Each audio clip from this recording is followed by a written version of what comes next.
Good morning. Fire I'm away. Brielle Batchelor with WALB News, and this is the Restaurant Roundup. I just want to thank you for taking time out to chat with me today, and congratulations on receiving that perfect score of 100 on your food service inspection from last week. Now, just based on our previous conversations, I've heard that in these past few years, and 2023, 24, 25, and now this year, you all have been receiving these perfect scores. So if you just want to go ahead and say what that means to you and your family. We take pride in what we do. We take pride in cleanliness. We take pride in make sure everything is labeled correctly and rotated correctly. And it came from my mom because my mom could work a whole shift in the morning, and at 3 o'clock in the afternoon, she was cleaning corners with bleach. And I guess it's instilled in us. But we have a pattern here. The way we do it is that every day we have a particular thing that we concentrate on to basically keep our restaurant as clean as possible. Now, do we do everything perfect? Probably not, but we try to stay to the more on the right than the left.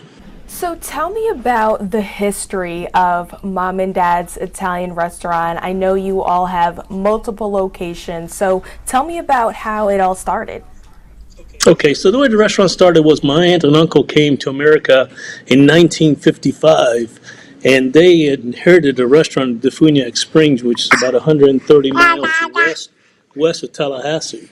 And they stayed there for about 7 years to 1963 and moved to Tallahassee and opened a new restaurant in Tallahassee. We came in 1973 and started with my aunt and uncle as my father was a busboy and a dishwasher. And then in 1977, we moved to Thomasville and started our venture. And my brother moved to Valdosta in 86. So it's been about a 53-year venture in America.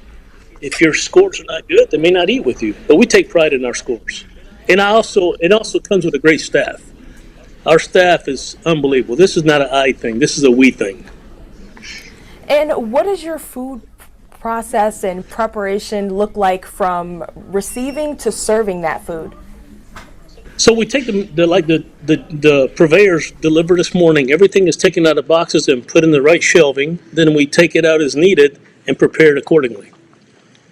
Now, what does this all mean to yourself and your team? How do you communicate that you all would like to continue receiving these perfect scores? What do Well, the daily meetings look like, even weekly?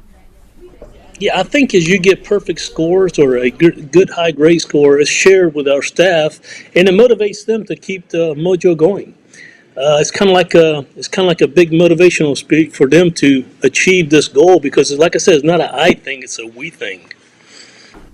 Now, what does the food service, inspection overall mean to you, and what does it mean to the identity of the brand as a whole? But what we do is whenever they come in, they check probably 10 or 15 major criterias like the can opener, the water temperature, to make sure that the alkalinity is correct in the dishwasher, make sure that everything is labeled correctly, to make sure the temperatures in the coolers are correct. So when we achieve those goals, we're doing the right thing. And if we do not, we ask questions and we try to understand what are we doing. If we have a question, we ask, and we try to achieve some solutions. But after you've been through 5 or 6 or 7 inspections, then you kind of get the right to you understand the process. And taking the Surf Safe class, which I think 6 of us took it and passed it, it just kind of refreshes your mind of what you need to do because I realized that I'm not perfect. We were making some mistakes I was not even aware of. Not major mistakes, but just it helps to ask questions. And what would you say to your customers and even, consumers who would like to visit your restaurants that haven't before? What would you say to them about your commitment to maintaining those perfect scores? Scores are published in the very front of the restaurant, so everyone has access to it to look at it. Some people are like saying, "That gum, you made another 100?" I said, "Yeah." So we take pride in it. To close things up, what is your message to other restaurants looking to receive a perfect score on these food service inspections? You try to do the very best you can to ensure that what you're serving is it's the highest standard. All right. Well, thank you so much again for joining the Restaurant Roundup. And I'm wishing you and everyone at Mom and Dad's Italian Restaurants so much luck in the future for those perfect scores. Well, thank you so much, Brielle. Have a wonderful morning. You as well. Thank you.